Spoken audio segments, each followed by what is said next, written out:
Bonjour à tous et bonjour à toutes, bienvenue dans une nouvelle vidéo. Aujourd'hui, je vous propose de parler d'un sujet d'actualité qui concerne de plus en plus d'entreprises, c'est la RSE, la responsabilité sociale des entreprises.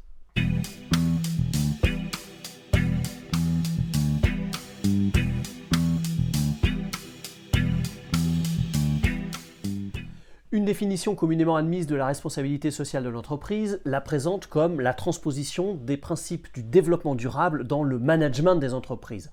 La RSE, c'est donc la prise en compte des effets de l'activité de l'entreprise sur l'environnement naturel et social. Pour la Commission européenne, la RSE, c'est l'intégration volontaire par les entreprises de préoccupations sociales et environnementales dans leur activité commerciale et dans leurs relations avec les parties prenantes. Ce qu'on entend par partie prenante, c'est l'ensemble des porteurs d'intérêt, c'est-à-dire n'importe quel acteur qui a un intérêt dans l'entreprise. Il y a les parties prenantes internes comme les dirigeants, les salariés ou les actionnaires, et il y a les parties prenantes externes que sont les fournisseurs, les clients, mais aussi les collectivités territoriales, les États ou les ONG. Les entreprises ont un comportement socialement responsable quand elles vont au-delà des exigences légales minimales et des obligations imposées par les conventions collectives pour répondre à des besoins sociétaux. La RSE permet aux entreprises, quelle que soit leur taille, de contribuer à concilier les ambitions économiques, sociales et environnementales en coopération avec l'ensemble des partenaires. Et aujourd'hui, comme le soulignent Jacques Vier et Vincent Brullois, la mondialisation aidant, la RSE s'impose aux grandes entreprises comme un mode de gestion. Avec leurs filiales, avec leurs fournisseurs, leurs sous-traitants, les entreprises doivent se faire accepter par une opinion publique de plus en plus méfiante. Et dans ce contexte, pour obtenir ou conserver leur license to operate, elles doivent prendre des engagements volontaires. La RSE est le fruit de débats qui s'étalent sur plus d'un siècle. Elle apparaît aux États-Unis à la fin du 19e siècle sous le terme Corporate Social Responsibility, à partir de questionnements moraux, religieux et sociaux qui interrogent les pratiques d'entreprise. Elle se structure dans les années 30 pendant le New Deal selon une acception éthique de l'entreprise morale et elle se développe ensuite en phase successives jusqu'à atteindre la période actuelle caractérisée par une forte relation entre RSE et développement durable.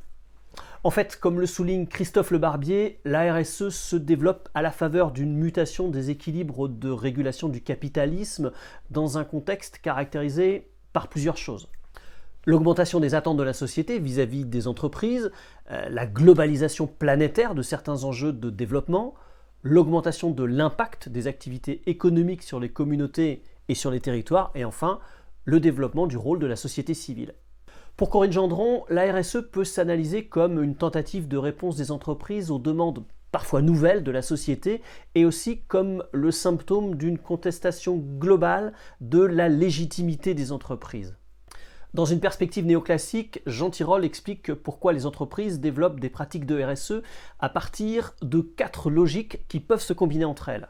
La réponse à des demandes des parties prenantes de l'entreprise qui font pression pour que certains enjeux et certains intérêts soient pris en compte, la possibilité de gains mutuels qui poussent les entreprises à s'engager dans des comportements prosociaux et à en tirer des gains, la mise en adéquation des actions de l'entreprise avec l'éthique de ses dirigeants ou de ses propriétaires dans une approche prosociale volontaire et la recherche de distinction sociale par la volonté d'envoyer un signal positif quant à la qualité éthique de la firme et de ses dirigeants et managers. De manière générale, il s'agit de rechercher une performance globale qui intègre aussi les résultats environnementaux et sociaux aux classiques résultats financiers. Dans ce cadre, la performance en question privilégie une approche dite des 3 P, Profit, Planet, People. Pour mener à bien cet objectif, on assiste à un véritable foisonnement des pratiques et des initiatives en matière de RSE, code de conduite, charte, label, notation sociétale des produits, démarche qualité, labellisation sociale des services, etc., etc. Pour la plupart d'entre eux, ces outils mis à disposition des managers sont fondés sur le volontariat parce qu'il n'existe pas aujourd'hui de normes obligatoires RSE. Alors il faut quand même noter que la France fait un peu figure d'exception parce que la loi sur les nouvelles régulations économiques de 2001 impose aux entreprises cotées en bourse de publier avec leurs résultats annuels des informations sur la manière dont elles prennent en compte les conséquences sociales et environnementales de leur activité. Récemment, des grandes entreprises, essentiellement européennes, se sont lancées dans la signature d'accords cadres internationaux RSE avec les fédérations syndicales internationales de leur secteur.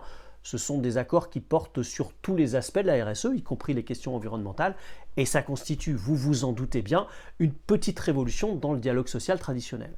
Voilà en quelques mots une présentation très succincte de la RSE. Il y a évidemment beaucoup de choses à dire, alors comme d'habitude, je vous mets une petite bibliographie en fin de vidéo. Je vous dis à très bientôt, merci de votre soutien, continuez à vous abonner à la chaîne, le pouce bleu, la cloche, tout ça, portez-vous bien, ciao!